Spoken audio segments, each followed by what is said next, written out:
analysts and the historians and archaeologists of the Israeli school. Today I would like to bring some very valuable information to you that has been hidden for over 500 years in this country. The facts that we want to bring, and I'm one of the chief analysts and historians and archaeologists of the Israeli school. Today I would like to bring some very valuable information to you that has been hidden for over 500 years in this country. The facts that we want to bring out are about the so-called biblical Jews, who the real Jews are in this country, and how far their history has spanned around the world. The real Jews in the United States are the so-called Negroes that were brought here on slave ships from Africa and different parts of Europe. Now there's some facts that I would like to bring out that are noted in some very important books, but the first book I want to go to bring some facts out to show how our history has been whitewashed, covered up, and diluted by the devil, the so-called white man, is the book of Isaiah, the 29th chapter, the 15th and the 16th verse. And I would like this brother Tahar to read it clearly. Isaiah, the 29th chapter, starting from the 15th verse. Woe unto them that seek deep to hide their counsel from the Lord, and their works are in the dark. And they say, Who seeth us? And who knoweth us? Surely your turning of things upside down shall be esteemed as the potter's clay. Okay, stop right there, my brother. Surely your turning of things upside down shall be esteemed as a potter's clay. The devil, the so-called white man, has turned history upside down and has brainwashed the Negro, Puerto Rican, West Indian, Haitian, Dominican, and all the tribes of Israel into madness and obscurity.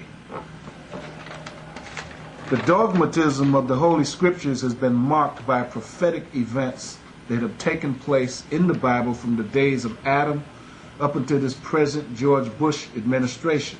And these prophetic scriptures are continuing to manifest themselves throughout every region of the earth. Now I would like to show one thing. This is a book called The Catacombs. You can get this book in your local store like Barnes & Noble, or you can get them in some of these religious stores. Let me see the name on the bottom. The Catacombs. James Stevenson. Now what's in these catacombs? Let's find out.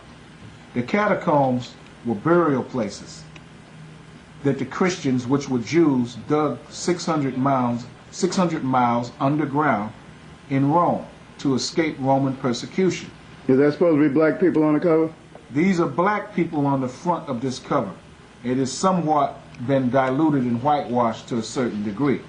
But as I go in this book, The Catacombs, I will show beyond a shadow of a doubt that the people that occupied the catacombs for many years, escaping Roman persecution, were black.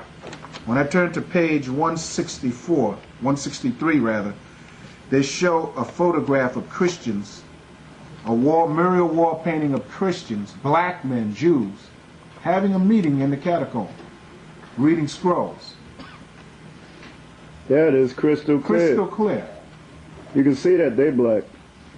Beyond a shadow of a doubt, these men are black. Yeah, look at that. Why is this significant and why is it important? It's important that the so-called Negro come to his senses and come out of obscurity and realize that he is the chosen man of the Most High, and that he is the one that is going to rule this world next in righteousness through the holy orders and scriptures of the Most High. Now there's much archaeological evidence that has been dug up in the Middle East, Europe, Spain, France, Africa, all around the entire globe to prove that the people that were brought here as slaves in the United States were the Jews that the Bible speaks of. But I would like to point out another significant fact that should be pointed out historically.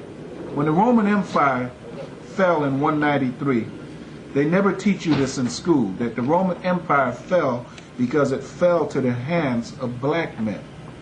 Servius Septimius was a great genius, he was a great Israelite genius, a gladiator that overthrew the Roman Empire in 193 AD.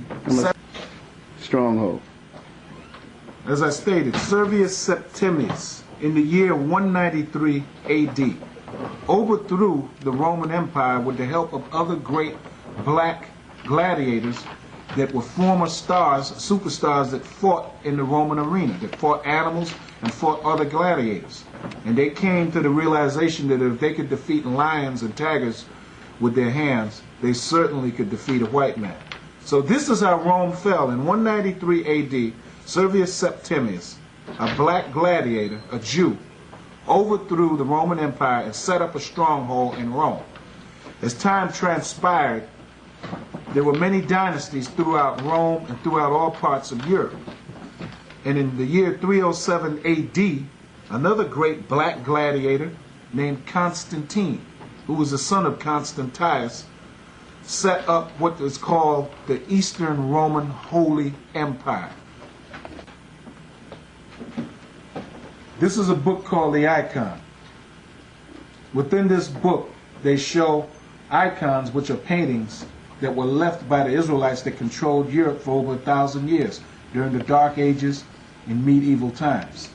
I stated that Constantine, the great Christian leader, was a black man. On the front of this cover is a photograph of a black man named Luke, the Apostle Luke that walked with Christ, drawing a picture of Mary, the mother of Christ, and Christ himself as a young child.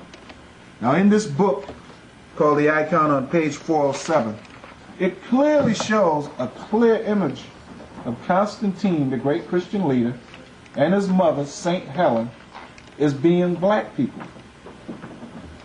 This is unadulterated and crystal clear. Constantine, the great Christian leader, clearly the image of a black man that ruled Constantinople in the year 307 AD. Now I want to show some other photographs that these Byzantine leaders left throughout Russia, Germany, Europe, Spain, Armenia. They have a photograph of the Apostle Paul and Peter. Once again, black men. But it's strange, when you go to college and when you go to high school, all of these images appear white. That's because during the Renaissance, the devil was allowed out of his pit again. The devil being the so-called white man. In the year 1453, they sacked Constantinople with the help of other devils, white men, from the Ottoman Empire, which had converted to Islam. Once this conversion took place, they set a race ahead of themselves. And the race was to go and destroy all of the black images in history throughout Europe, throughout the islands, throughout Africa, throughout the whole world as we know it today. Destroy all of the black images that the Byzantine Jews left of themselves. Is that St. Nicholas on the other side? And it's also St. Nicholas on the other side, a black man. Clearly the image of black men. Now, some skeptics in the audience might say, well, that's in Russia, but the Jews are white in Israel.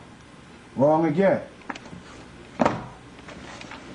I could sit up here and show books until hell freezes over, but I'm not going to do that. But I'm going to show that in this book called Ancient Jewish Art, when we go to Israel for the skeptics, all of the ancient Jewish art that was left in Palestine and Syria and Damascus show the Jews as being black people. What's the name of the author on there? The name of the author is Gabriel Said Regina. Gabriel Said Regina. Okay. In this book, this is located in Dura Europos, in one of the oldest synagogues, still standing today, that the Apostle Peter and Paul and the other disciples preached in for years, saving souls. It shows a clear, unadulterated photograph of the prophet Moses and his brother Aaron leading the children of Israel across the Red Sea. That is crystal clear that they're black. Now, all them black heads back there. I once was on a TV show and I asked, can I show this book? And the person that was in charge of the TV show, a nationally syndicated TV show, told me that I would not be allowed to show this book on national TV because it might hurt a lot of feelings. Richard Bay. Richard Bay was the name of this fella that would not allow me to show this